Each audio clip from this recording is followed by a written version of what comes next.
El prolongado litigio por la millonaria herencia de Juan Manubens Calvet, fallecido en 1981, podría avanzar significativamente el próximo viernes.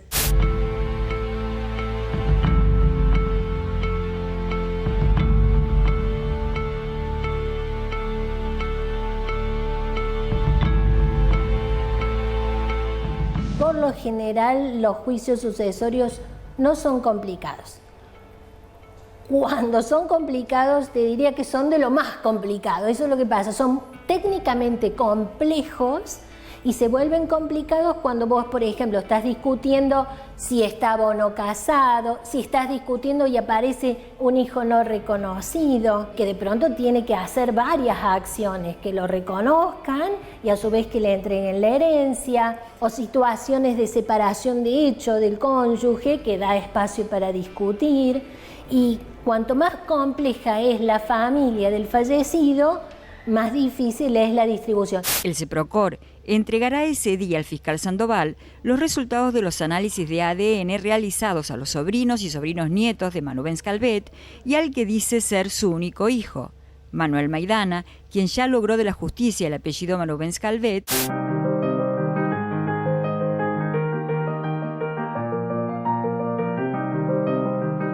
Es un ejemplo de lo que ocurre cuando en las declaratorias de herederos, en los procesos sucesorios, hay tantas partes y tienen tantos conflictos e intereses contrapuestos y no logran visualizar lo mejor para sus propios intereses. Es un ejemplo típico de lo que puede ocurrir cuando las familias se pelean entre sí. Y cuando las familias se pelean entre sí, hay terceros que quieren aprovecharse de esas peleas. Descartados varios impostores, quedan un supuesto hijo y varios sobrinos. Quienes vinieron fueron los herederos, a su vez, de quienes eran herederos.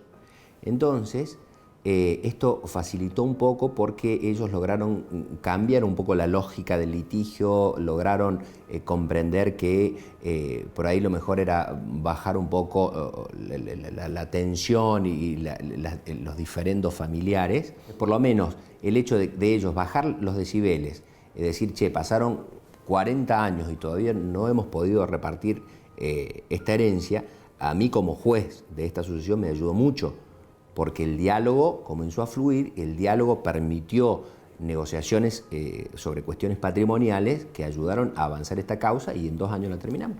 Hay 200 millones de dólares y 200 millones de razones. Yo creo que hay muchos intereses en juego y están demostrados a través de denuncias penales.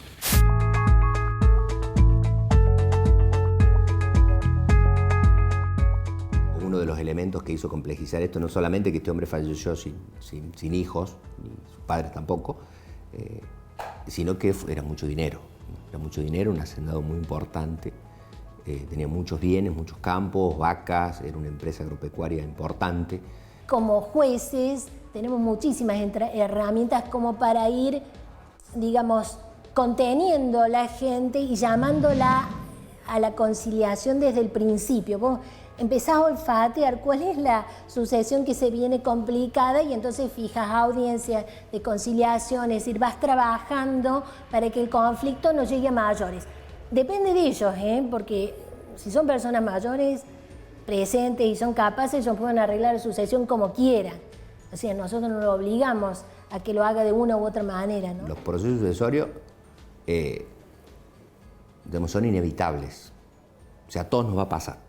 Dejar ordenado todo antes de partir es lo ideal y es el consejo que le va a dar cualquier abogado a su cliente. Pero en caso de que no se pueda y los familiares se sorprendan con un fallecimiento y dejando de lado el dolor y la pena que esto siente y que se siente no por la pérdida y avanzando ya en el proceso patrimonial, lo mejor que puedan ser los herederos, si existe algún conflicto familiar en torno a cuestiones patrimoniales, es dejarlo de lado. Ese es el mejor consejo. O sea, son inevitables, sí, son inevitables los procesos sucesorios. De Roma a hoy son inevitables. Hermanos peleados entre ellos, inevitables.